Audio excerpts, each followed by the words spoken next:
Hello, and thank you for tuning in to this special virtual tour of the world-famous Washington, D.C. cherry trees during peak bloom.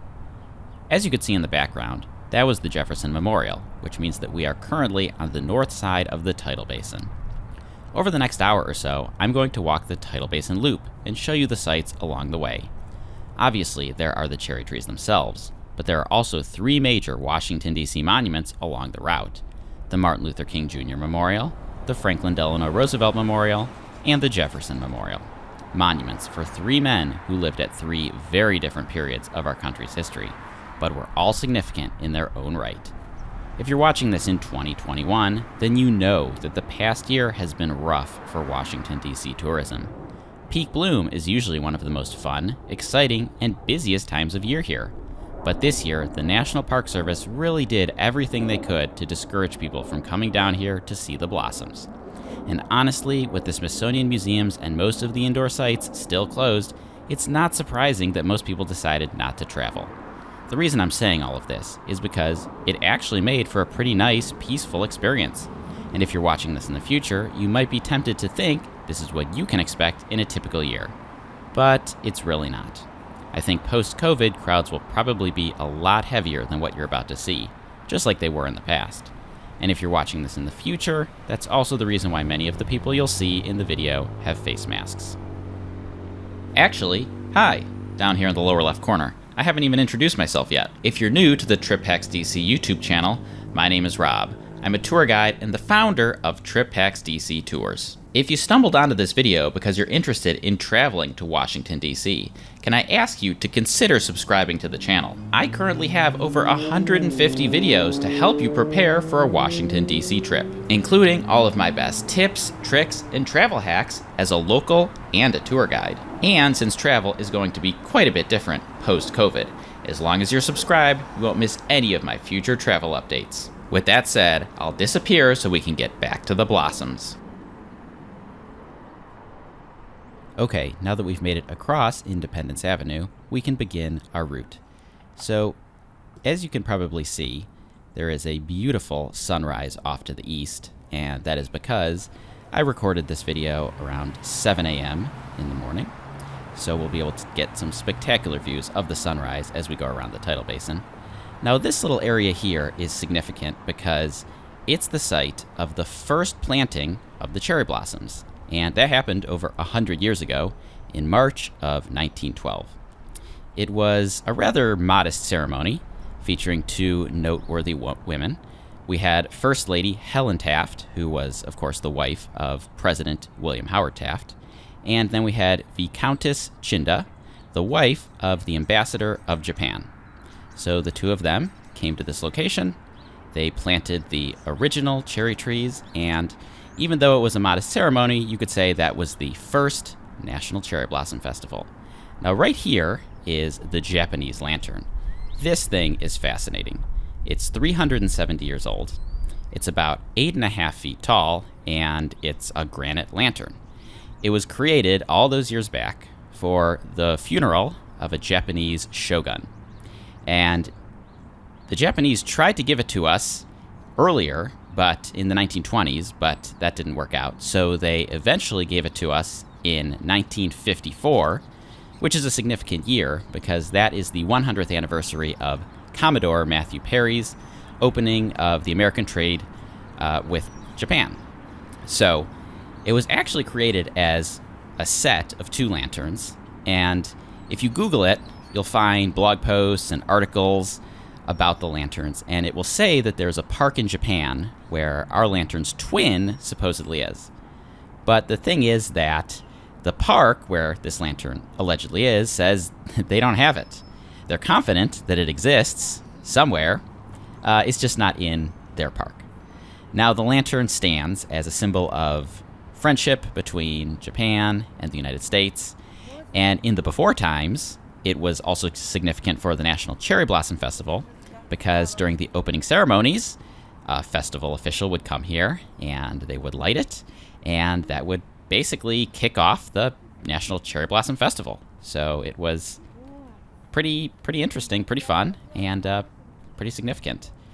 Now, I'm going down to the Tidal Basin here. You can see the Jefferson Memorial off in the distance and the water of the Tidal Basin down below. Now, let me tell you a little bit about the morning that I was here. This was Monday morning, March 29th. Like I said, around 7 a.m. The temperature was in the mid-40s, but with the wind, it felt like it was in the 30s. So it was pretty chilly, I will admit, and that's why as I walk around the Tidal Basin, you'll probably see some people bundled up in coat and hat, and other people, mostly the exercise people, out in their regular exercise gear, as if it was a beautiful spring day. So there'll be a bit of a variation. I was definitely bundled up. That said, the average daily highs in March are 56 degrees in DC, and the average daily lows 35 degrees. So this day was kind of in line with what you might expect. Of course, that's for the entire month of March. And remember that most of March falls in winter. The first day of spring, officially the first day of spring, isn't even until March 20th. I also brought my recorder with me so I could try to capture some of the sounds, and I included that in the background behind my narration. So if you were listening closely, you could just hear the plane that was taking off from Reagan National Airport. And when I looked out across the Tidal Basin just then, you could actually see that plane taking off from the airport. So Reagan National Airport, one of the most convenient airports in the entire country. It's only a few miles from downtown. Only takes a few minutes to get here. Super fast, cheap, whether you take the metro or the taxi. And so you'll probably hear a few other airplanes taking off as I make my way around here. Now, of course, let's go back a little bit and talk about why we even have these blossoms at all. I mean, it's a valid question that people ask. Why Washington, D.C., and why are these the world-famous blossoms? So the story starts with a woman named Eliza Skidmore, and it goes way back to the years following the Civil War. Now, Skidmore was a woman who went to college and, after she graduated, became a writer. She went to Oberlin. Now, remember, this is the 1800s. Not a lot of women went to college. Not a lot of women became writers or had professional jobs like that. So it was fairly significant for her to take on those roles. She also was lucky because she had a brother who was a diplomat, and as many diplomats do, he got to travel around the world. So she got to take some trips with him, and one of her favorite trips was to Japan, where she discovered the blossoms, absolutely fell in love with the blossoms. And when she came home to Washington, D.C., she talked about the blossoms. She talked about how it would be amazing to bring them here, and basically told everyone she could, whether they wanted to listen or not, about the amazing cherry blossoms. So this view you see right here, panning across the Tidal Basin with pink and white everywhere, that is not something that the founders of our country imagined. And without Eliza Skidmore, we might not even have today. So rather interesting that it happened the way that it did. Now, like I said, Eliza Skidmore was telling everybody about the cherry blossoms, but basically nobody would listen. Maybe they would hear her out, and then they would kind of shrug it off. Until she finally got the attention of a woman who I already mentioned, First Lady Helen Taft. And in 1909, Helen Taft came on board, and the process for bringing the cherry blossoms to Washington, D.C. began. Now, I'll continue that story in a moment, because we have just arrived at one of the best monuments on the National Mall, and definitely the best monument during peak bloom, the Martin Luther King Jr Memorial. This is an amazing memorial, and on my tours, I always tell my guests that this statue right here, this is my favorite statue of all of them. It's an amazing depiction of Martin Luther King, and unlike the Jefferson Memorial or the Lincoln Memorial, this statue is outdoors, which means that if I come here during a beautiful sunrise like this, it looks different than if I come here at a sunset. Looks different on a cloudy day than on a sunny day. Looks different on a rainy day than on a clear day. So I really, really do love that statue. You can see the Washington Monument off in the distance right there. I'm not going to the Washington Monument on this route, but there is quite an amazing collection of cherry trees of different varieties at the Washington Monument. Now, the Martin Luther King Jr Memorial opened in 2011. Earlier, in the 80s, our country's leaders decided to create the Martin Luther King Jr holiday, the third Monday in January. So at that point, it was pretty clear that this is someone who we really respected, who really made a mark on our country's history, and who really deserved a place like this. So we already saw the big statue right in the middle. We're about to walk past a granite wall that has quotes from Martin Luther King carved into it. And if you're interested in history, you're interested in Martin Luther King's legacy, I highly recommend spending some time walking along this wall, reading the quotes. The quote that catches most people's eye on my tours is the one that says, "We shall overcome because the arc of the moral universe is long, but it bends toward justice." Amazing. And another one that people often stop at for a few moments is, "Darkness cannot drive out darkness. Only light can do that." Now, this big structure in front here, this is also based on a quote from Martin Luther King, "Out of the mountain of despair, a stone of hope." So you could imagine this as one giant rock formation, the Mountain of Despair. And you could see people walking in through it. Now, if it were one giant rock formation, you wouldn't be able to walk through like that. So then you have to imagine two giant knives coming down from the sky, cutting a piece out of the middle, which is this, which is pushed inside. And we already know who is on the other side of that, Martin Luther King. So pretty amazing the way that the designers incorporated Martin Luther King's quotes into this memorial. Now, as I walk along this wall, you'll be able to see the cherry trees above. There were about 180 cherry trees that were planted on this location when they created the memorial. So they were definitely a part of the design. A part of that is due to the fact that Martin Luther King was assassinated on April 4th, 1968 in Memphis. And that date is right around the average date of peak bloom here in D.C. So in one way, the cherry trees serve as a sort of reminder that life, like the blossoms, is fleeting and you don't really know when it's going to be gone.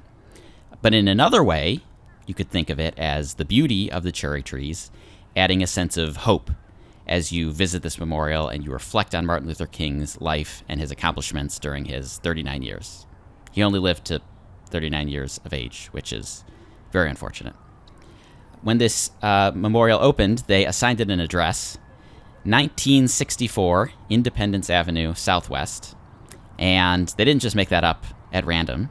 It was chosen as a symbolism to the 1964 Civil Rights Act. So I think that's pretty cool. I love the symbolism that they pack into these memorials. And one of the reasons why I truly believe when you come to Washington, D.C., sign up for a tour.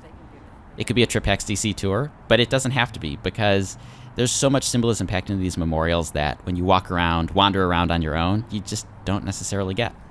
Now, I just stopped briefly at that location to sort of frame up a shot of the Martin Luther King statue with the cherry blossoms behind. If I were a talented photographer, I'd be able to frame up a bunch of amazing photo spots like that. And so if you are a photographer, there's a lot of opportunities to do stuff like that. So let's return back to the story of the cherry blossoms. In 1909, Helen Taft got on board, and she was friends with some important people. And just a year later, a batch of 2,000 cherry trees arrived from Japan as a gift from our friends in Japan. Now, the unfortunate thing is, those 2,000 cherry trees, they arrived, and it was discovered by the Agriculture Department they had been infested, and they had to be immediately destroyed because they were diseased. Now, this is a rather unfortunate situation. Japan had been generous enough to uproot 2,000 of their best cherry trees and send them across an ocean to us, which we received and then immediately burned. So our Secretary of State actually wrote an apology letter to the Japanese ambassador explaining the situation and the fact that we were very grateful for the gift, but due to circumstances, we couldn't accept them. And lucky for us, the Japanese were generous enough to send a second shipment, this time even more trees, 3,000 trees. And those arrived in 1912, And two of those trees were the ones that the First Lady and the Japanese ambassador's wife planted on the spot that I showed you earlier. So there were 3,000 trees in that original batch. And you might wonder, well, are these the same 3,000 trees that we're looking at right now? A valid question, but the answer to that would be no. So the average lifespan of a cherry tree in Washington, D.C. is only about 40 to 60 years, whereas in Japan, the trees can live closer to 100 years. Now, part of that is probably just due to the simple fact that they're native in Japan and not here. In Japan, some cherry trees have been alive for 1,000 years. If they're well kept, they can live a long time. And the real reason is probably just that they treat them better over there. They have a greater respect for them than we do here. If you can see lots of people walking around, including me, on the dirt and on top of the roots. And so, with 1 million people who come to Washington, D.C. every single year to see these cherry trees, it's going to be tough to maintain them the way that they would if they were in a forest somewhere. Trees are actually traded back and forth between the U.S. and Japan more than you might think. In the 1950s, there was a grove. In the 1950s, the grove in Tokyo, where the original batch of cherry trees that they sent us, it was in bad shape. It had declined because of fallout from World War II. And so our National Park Service sent some budwood back to Japan to help them repropagate that grove, which I think is pretty cool. And then a decade later, in 1965, Japan made a big gift of 3,800 Yoshino cherry trees to First Lady Lady Bird Johnson. And so these trees, they go back and forth quite often. And our National Arboretum in D.C. also propagates new trees as well. So pretty interesting how that works out. Now, the trees right now are in peak bloom, which means that 70% of the Yoshino variety cherry trees are open. Now, here's a quote from the National Park Service. "It is nearly impossible to give an accurate forecast much more than 10 days before peak bloom." And that's important because everybody always wants to know, I want to come to Washington, D.C., but I need to know when peak bloom is happening so I can book my flight and book my hotel and that I can see them at their peak. And so everybody wants to know, but it's nearly impossible to give an answer to that. And this year proves that point. So on March 1st, 2021, the National Park Service did their press release and they did their news conference, and they said, we predict that it will be between April 2nd and April 5th that peak bloom occurs. And every week in the month of March, they monitored the trees, they looked at the buds, and they said, yep, we're still on track for April 2nd through the 5th. And then in the very last week of March, there was a huge streak of warm weather. The trees opened up much more quickly than expected. They went through their final stages of blossoming. And then on March 28th, National Park Service announced we're at peak. So that was at least 5 days earlier than the initial projection, which just goes to show you can make a prediction on March 1st. It might look the same on March 14th. And then on March 28th, you might be in peak bloom. Now, as you saw on the sign, we are about to enter the Franklin Delano Roosevelt Memorial, one of my personal favorites, and one of the reasons why when I give a Trip Hacks DC Monuments tour in real life, the tour takes at least 2.5, if not 3 hours. A big part of that is because we spend a lot of time in this memorial.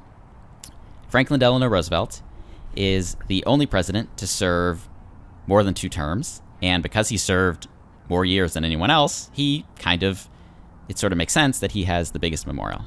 Now, I love this spot right here.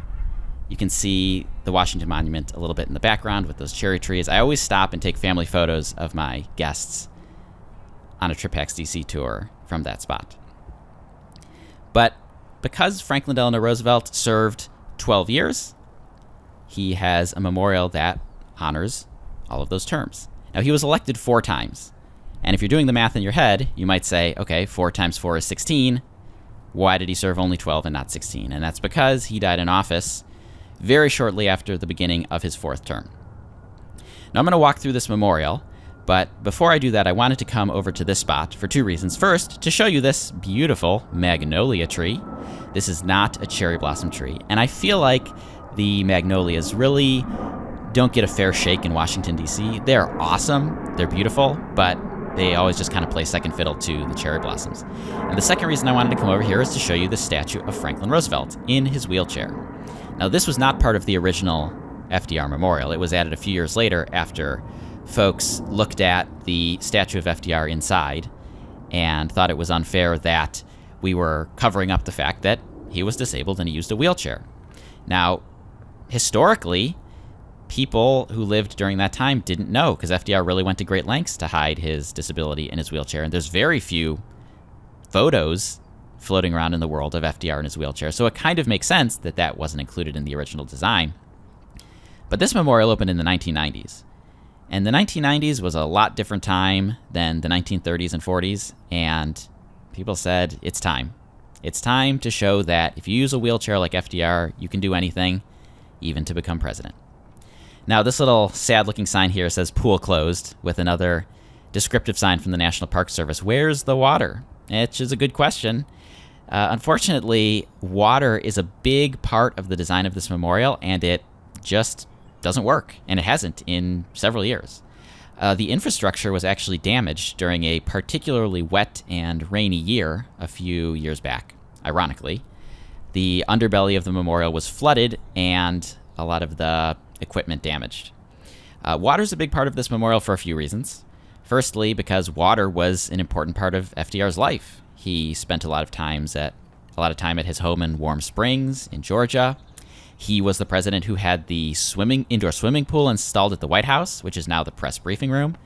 And he did that because he was paralyzed from the waist down. He couldn't go for a run like other presidents did. You know, Bill Clinton famously used to go for a run around this area. FDR couldn't do that. So water was a big part of his life. Now, a more practical reason is because this memorial is right under the flight path of Reagan National Airport, and you probably already heard at least one airplane flying past. When you come here in real life, it's very noisy in here, and so the water, in a way, is meant to just kind of create a white noise to cover up some of that. If you listen closely now, you can hear that airplane flying past.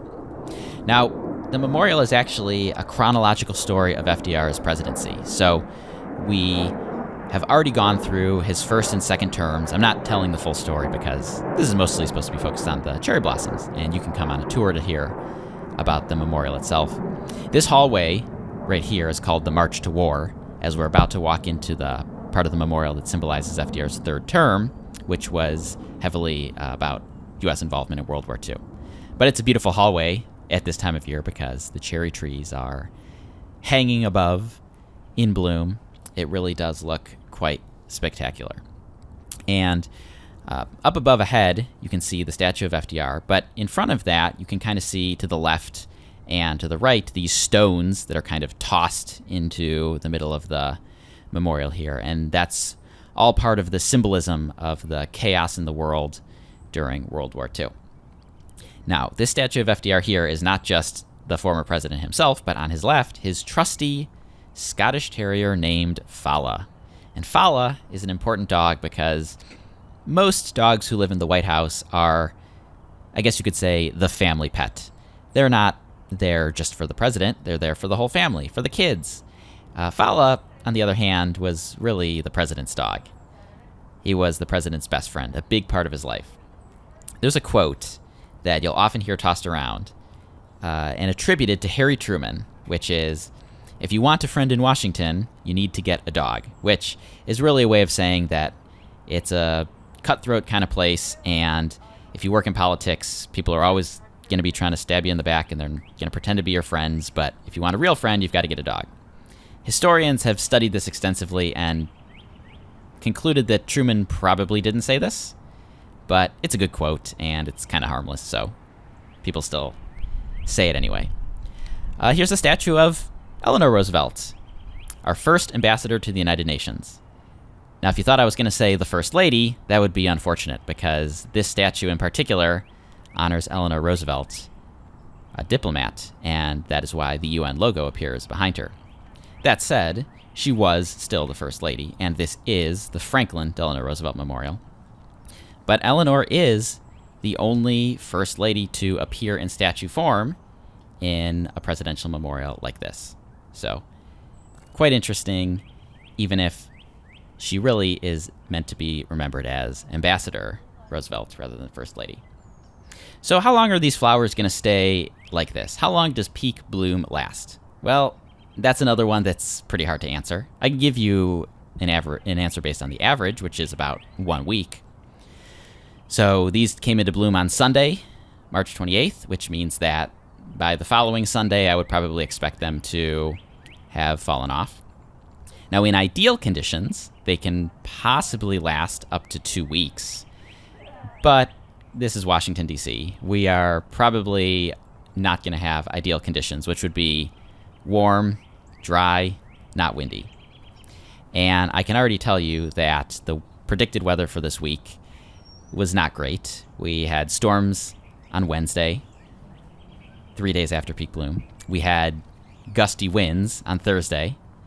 On Thursday night, the temperature was predicted to fall below 32, and cherry blossoms do not do well in freezing temperatures. So by the time you watch this, the trees will definitely not look like this anymore. My hunch is that they will have almost completely lost their blossoms in less than a week. So 2021 is a year where we had less than ideal conditions, and 1 week was probably actually too long for how long they'll stay in peak. Now, what is this thing up here? This is called the Japanese pagoda. It was a gift by the mayor of Yokohama, Japan, and it arrived in 1957. The purpose of this is to symbolize the spirit of friendship between the United States of America, manifested in the Treaty of Peace, Amity, and Commerce signed at Yokohama on March 31st, 1854. So it's a meaningful symbol of friendship between the two countries, especially after World War II. But interestingly, there's not that much else that's known about it. So this is going to be a pretty quick stop to explain that. Okay, so we just went through the FDR Memorial. I talked a little bit about World War II.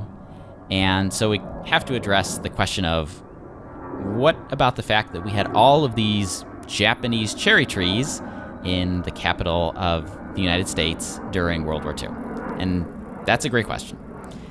There was vandalism. 3 days after the Pearl Harbor attack, 4 cherry trees on the Tidal Basin were chopped down, and racist slurs were written on at least one of them. And after that happened, the Park Service intervened and said, please don't chop these down. But there was talk of officially cutting down or removing all of the cherry trees and replacing them with some sort of American variety of tree instead. So that was all talk, no action, which I think is fortunate because it would have really been devastating to lose these trees, even, given what happened during World War II. Now, I've talked about peak bloom a lot and defined peak bloom as the time when 70% of the Yoshino cherry trees are open. It's actually a 6-stage process. And stage 6 is the one that we're in now, the peak bloom. But it goes all the way back to stage 1, which is called the green bud stage, which is literally what it sounds like. This happens several weeks before, and the trees are still bare. They still look like winter barren trees, but a small little green bud is starting to come out on the branches. Stage 2 is called florets visible. That happens about 2 weeks before peak bloom. And this is when you can start to see the little pink or white flower just starting to poke out of that green bud. Then you go to stage 3, which is called extension of florets. And that happens about 12 days before peak bloom. These are all approximates, of course.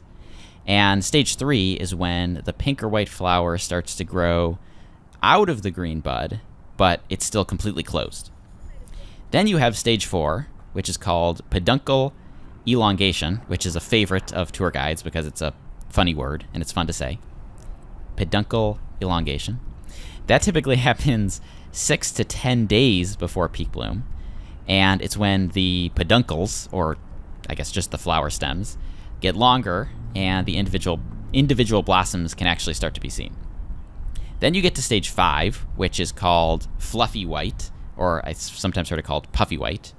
And that's when the flowers start to open. And then you get to this beautiful stage 6, which is peak bloom. This spot right here, a very popular spot to stand for a photo because you can get a landscape of the Washington Monument on the right and the Tidal Basin cherry trees on the left. So, very popular photo spot. You can see a lot of photographers were out. This doesn't surprise me. I came out here on a Monday morning. Monday is, a work day, of course. And it was 7 in the morning, so you can't really expect to see a lot of tourists out, but a lot of photographers come out because they want the golden hour light, which I totally get. And so I think a little bit later in the day, the photographers start to go home. You start to get more of the folks who decide to take a PTO day because it's a nice day and go down to the Tidal Basin and see the blossoms. So we are coming up on a little bridge, which is called the Inlet Bridge. And we have this bridge because we have a tidal basin. If you look at any old maps or photos, aerial photos of the city, you'll notice that before around 1900, the tidal basin didn't exist. Most of what we call the National Mall didn't exist. In 1881, there was a disastrous flood on the area that covered the National Mall over by the museums, that part of the National Mall. And the Army Corps of Engineers started a huge project to dredge the Potomac River in order to fix the flooding problem. And the silt and the mud that they dredged up, they used to create 723 acres of new land. And that's basically the entirety of the Trip Hacks DC Monuments Tour nowadays. So basically, the Jefferson, Lincoln, World War II memorials, these couldn't have existed prior to this because they would have been in the middle of the river. So the Inlet Bridge was built to cover a gate to the entrance of this new tidal basin. This spot right here, whenever I take out a tour, people always want to stop on the bridge and get this view. You've got the Jefferson Memorial on the right, the Washington Monument, you've got the tidal basin, and if you have really good eyesight, you can see the Martin Luther King Jr. off in the distance over there. So this bridge covers the gate that would allow the river to flow in at high tide and fill the basin. And then there's another bridge on the other side that we'll cross in a little while called the Outlet Bridge that is over a gate that then lets the water flow out and empty into the Washington Channel side at low tide. So that's kind of how it works, and that is why it's called the Tidal Basin, because it's based on the tides. Now, another question people ask, these are called cherry trees, so can I pull a cherry off and have a snack? And no. Well, yes, sort of. It depends who you ask. So technically, these trees do produce a fruit, but they are not the big red cherries that you would buy at the supermarket or the farmer's market. It's a small cherry. It's about the size of a pea. It starts green, then it turns red, and then it turns purple. And it's mostly a pit with very little edible fruit. So could you eat it? I actually don't know. I don't believe it's poisonous to humans, but it also wouldn't taste good or fill you up because it's very bitter and it's very small. So these wind up getting eaten mostly by birds who eat lots of types of berries and fruits that are generally not good for human consumption. The petals, those are edible, and in Japan they're picked and then they're pickled. They're picked, pickled, and then they're used in cakes, candies, cookies, all kinds of goodies. And you could even eat a raw petal if it falls off a tree and onto the ground. Though it probably wouldn't taste very good, and it would probably be dirty from being on the ground. So I wouldn't necessarily recommend it, but in Japan, it is something that they do eat. Now, we're about to approach a small little tree called Stumpy. Tour guides call it Stumpy. I don't think it has an official name.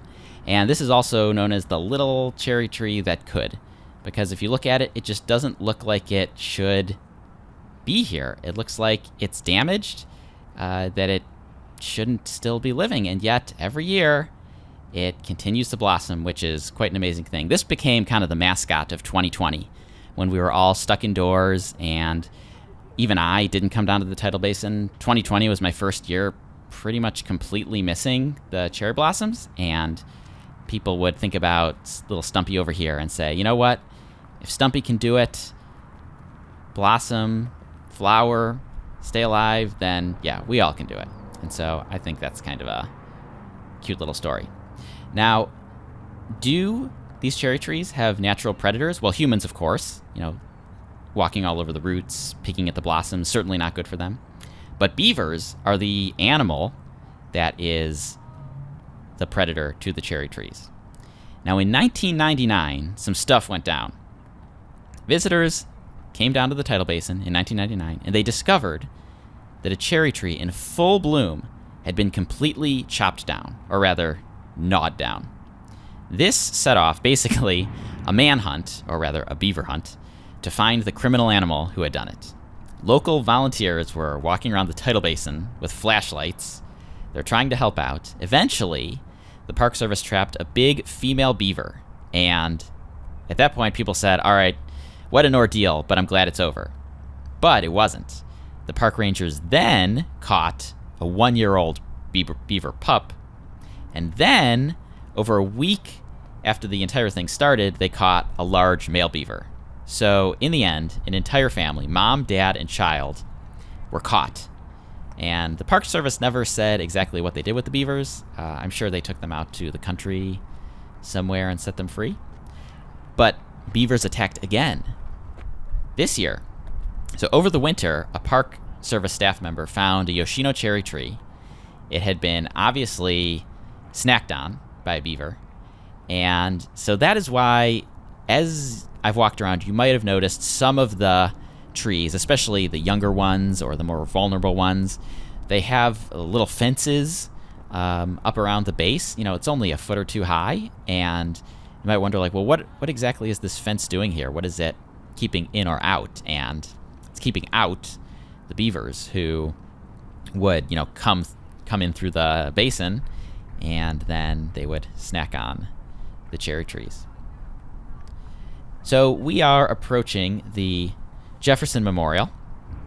Now, the Jefferson Memorial was built during FDR's presidency. He was a big fan of Thomas Jefferson, and he was rather insistent that the Jefferson Memorial be placed on this location right over here. It opened in 1943, so it opened during wartime, which is an interesting story in and of itself, but the location is really the important thing for the cherry blossom story, because this spot was the home to a large grove of cherry trees that were planted as part of the original planting of the trees in 1912. And in 1938, a group of local women came down to this spot and they protested the construction of the memorial on the grounds that it would ruin the trees. This beautiful grove of cherry trees should not be touched. And so urban legend has it that they came down here and they chained themselves. They brought chains from the hardware store and they locked themselves up to the trees, which I think is kind of funny because that makes them literal tree huggers.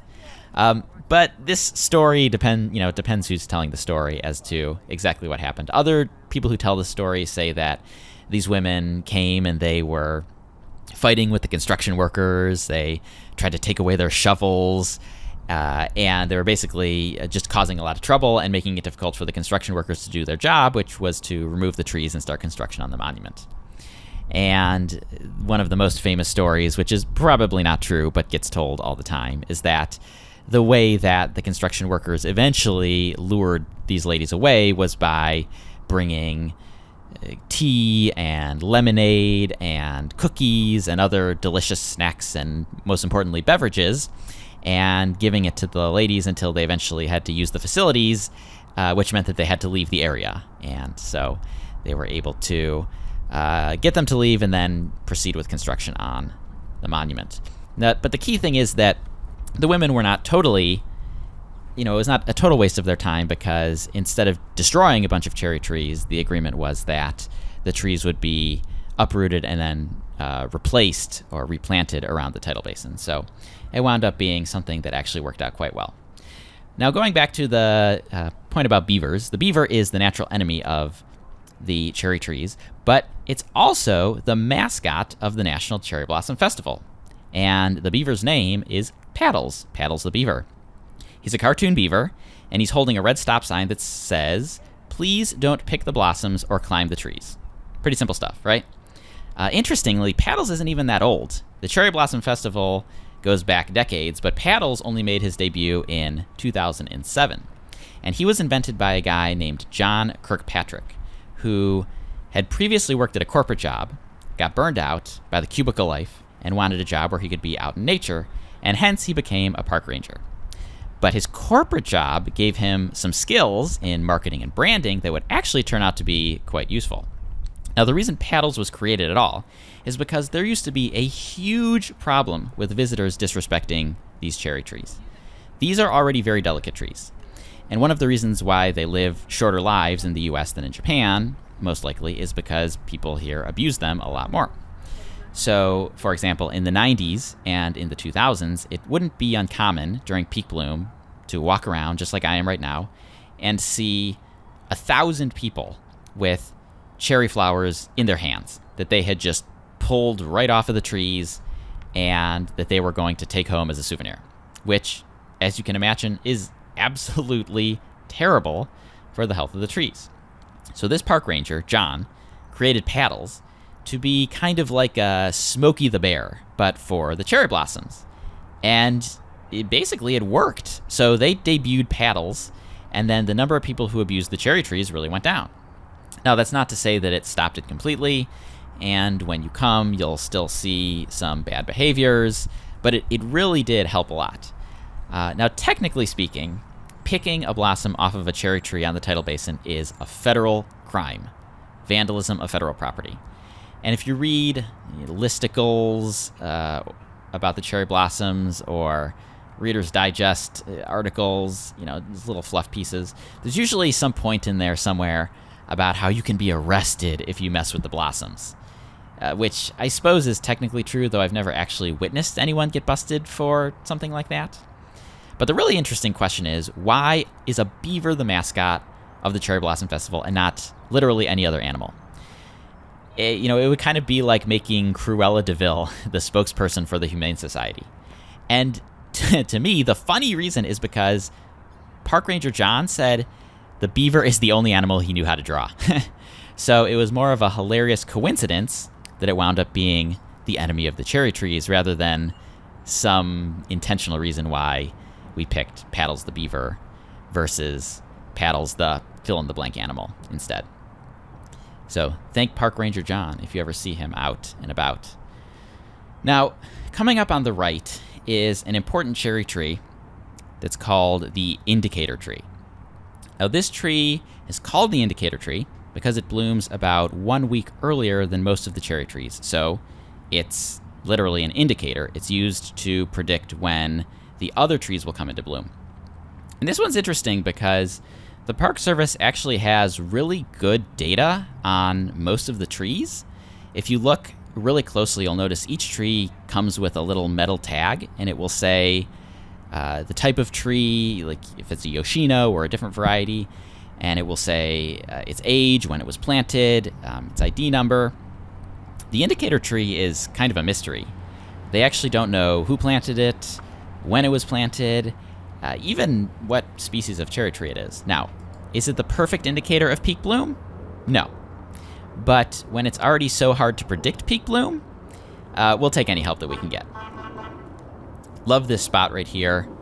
I always stop here for a photo with the cherry trees, the blossoms, and the Washington Monument in the distance. At this point in the walk, the wind really started to pick up, and you can really start to see that with the branches flapping in the wind, and you might even be able to pick it up on my background mic a little bit. I did use a windscreen so that you didn't get that really obnoxious wind blowing into the microphone sound, but it did start to get a bit breezy around this time, so it wouldn't be too surprising if you started to pick some of that up if you're listening closely. Now, I'm about to come up on the outlet bridge, which is the one that I mentioned earlier when I was crossing the inlet bridge. So this is where the Tidal Basin empties into the Washington Channel. So on the left you have the Tidal Basin, on the right, on the other side of the street, you have the Washington Channel. When I came across here, I was actually really surprised that there weren't photographers lined up all the way down this rail because this is an amazing spot right here to get a landscape view of the Tidal Basin. And so to me, it wouldn't have been surprising if there were 20 photographers all lined up with their tripods trying to get this view. But there was actually only one person there with a camera, and I don't even think they had a tripod. And speaking of tripods, I know I passed a lot of people with tripods earlier on the route. Tripods are actually illegal on the National Mall and in this area. And it's for the reason that there's so many people here already, so much foot traffic, that setting up a giant tripod in the middle of the sidewalk is just a huge burden. It's another one of those things where I bet most people don't even know that that's a rule. And has anyone ever been arrested for opening up a tripod on the National Mall? Not that I'm aware of. And so it's not the kind of thing that they're regularly busting people for necessarily. So another question people ask is, okay, the Tidal Basin is amazing, but it's so crowded. Maybe not this morning, but if you come, especially on a Saturday or a Sunday during peak bloom, if the weather is nice, if you get a 70-degree sunny day, it's absolutely mobbed down here on the Tidal Basin. So people want to know, are there any other spots where you can see the cherry blossoms? And fortunately, the answer is a definitive yes. You can see them all over the city. There's a map produced by a local nonprofit organization called Casey Trees, and they have attempted to map every single cherry tree in Washington, D.C. I don't think they've gotten every single one, but they have put in an incredible amount of effort into that map, and you can see a huge number of them mapped. And it covers literally every corner of the city. Now, at the tourist sites, you can find cherry trees at the Washington Monument. You can find them at the Supreme Court, at the U.S. Naval Observatory, which is where the Vice President lives, a few miles uptown. They're at the Library of Congress. A personal favorite of mine is Stanton Park on Capitol Hill. That one's about 4 blocks east of the Capitol. It's an amazing spot. I've just posted a video here on YouTube of a walk through Stanton Park, so I'll leave that down in the video description if you want to watch. There's a park near Foggy Bottom, a neighborhood north of the Lincoln Memorial. It's called Rawlins Park. It's named after a former Union Civil War general. That's got an amazing combination of cherry blossoms and magnolias, so if you're a flower buff, that's really a great place to go. There's the National Arboretum, of course. They've got plants of all kinds. In one of the Trip Hacks DC podcast episodes, my guest called the National Arboretum a museum of trees, which I actually think is kind of hilarious and definitely appropriate. Arlington National Cemetery has some very nice cherry trees. It's not widely advertised, and I will say I am reluctant to even mention it because it's Arlington National Cemetery. It's a resting place, and it's not a place where they necessarily want tourists, going around with cameras snapping selfies of cherry trees. But if you're willing to be respectful or you're going over there anyway, Arlington National Cemetery has some. The Cleveland Park neighborhood and the area around the National Cathedral, amazing spot for cherry trees. And similarly, the Basilica in the Brookland neighborhood has a concentration of them as well. Now, these boats right in front of me here, these are the paddle boats, the Tidal Basin paddle boats. So I'm not a big fan of them. I only do them once every few years, but it's kind of a cheesy but fun touristy thing to do is to grab a paddle boat and, you paddle it with your feet just like a bicycle, and it makes the boat go around, and you go around in the Tidal Basin, look at the cherry trees, or if you come at a different time of year, look at the monuments. You can see the Jefferson Memorial. You can see the Martin Luther King Jr Memorial. My one piece of advice, my one trip hack, if you're going to do the paddle boats, bring sunscreen, because the sun on that water, especially on a hot day, can be absolutely brutal. Now, this is the paddle boats parking lot, which you can see right here is actually closed to traffic. And that's not just this year, that's every year. This area is closed to traffic because this is where they would, in the before times, set up the official National Cherry Blossom Festival events. So you would have, if you were walking through here in the before times, you would see tents set up, you would see vendor stations, you would see a bunch of portable toilets for people to use, and the best part of it, in my opinion, are the smells. You would have people making food, and it's just an amazing place to see, smell, hear, touch, all, use all your senses. It's a great spot. Now, the National Cherry Blossom Festival has several signature events every year. The opening ceremony show, of course, the big one. Now, historically, in the before times, this was a show at a theater in D.C., and it celebrated Japanese heritage and the friendship between the U.S. and Japan. Last year, unfortunately, pretty much all the signature events were canceled. This year, 2021, they attempted to move them online, make them virtual. That includes the opening ceremonies. Another signature event, and a personal favorite of mine, is the Cherry Blossom Kite Festival, which is where hundreds, if not 1,000 people gather at the Washington Monument and all fly kites together. This includes professional kite flyers and amateur kite flyers, and so it's pretty cool. Now, I want to just call out this spot right here. If you're going to do a picnic on the Tidal Basin, I think you can't beat this spot right here. This little grove of trees near the paddle boat parking lot.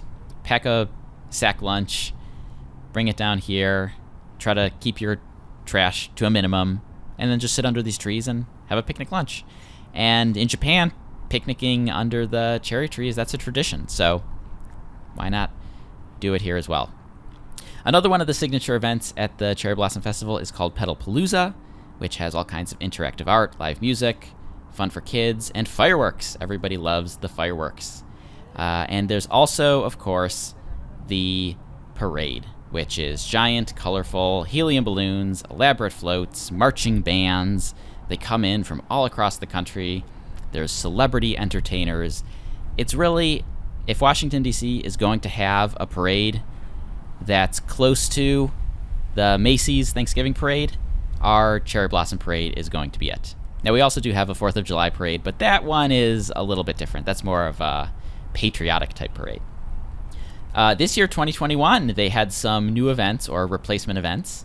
They started Art in Bloom, which is a cool scavenger hunt where you can find cherry blossom themed sculptures around the city. They took the opening ceremony show virtual, like I said, and they also had a virtual sake tasting that I thought sounded pretty cool, even though I did not get to participate, and a virtual dog show where people dressed up their pooches in pink and other cherry blossom colors. And one that I think is really cool and I hope sticks around is called the Petal Porch Parade.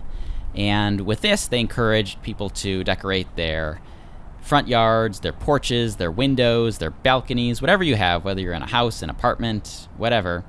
Grab some decorations and decorate. And I think that people had a lot of fun with this. And it's based roughly, I think, on the float houses that they did in New Orleans this year. Because of COVID, Mardi Gras was just not what it used to be. And so they said, instead of the floats that drive around the city on the parade routes, why don't we do house floats? And people can decorate their houses. And I think that inspired this idea of the petal porches, which I think is pretty cool. And I'm really hoping that it will return because I think it's a cool event. But that's just a rundown of some of the official National Cherry Blossom Festival events. We're getting close to the end of the Tidal Basin. I will wrap up soon, but I just think that this is such an amazing walk. And I need to say, this video, it's in 4K. I tried to do the audio as best I could. It doesn't do justice, not in the slightest, to how amazing these things are in real life. And I hope that one day you'll be able to travel to Washington, D.C. and see it for yourself. Hey, I'm back, down here in the corner. If you made it all the way to the end of the video, then I want to say thank you for spending the last 55 minutes with me. Seriously, you are a trooper, and obviously a super fan of the cherry blossoms. As you can probably imagine, the past year has been completely devastating to the tourism industry here in DC and really everywhere around the world. I never thought I'd be making a virtual tour quite like this one, as I much prefer to show these amazing sites in real life. And if you're into the Washington, D.C. sites, I really hope that you'll consider a Trip Hacks DC tour on your next visit. In the meantime, if there's anyone else you think would enjoy this video, send it to them or share it on your social media. If you haven't already, you can subscribe to the Trip Hacks DC YouTube channel by clicking on the round logo to the right of me, or watch another Trip Hacks DC video by clicking or tapping on the rectangular box above me. And as I say at the end of every video. Enjoy your trip.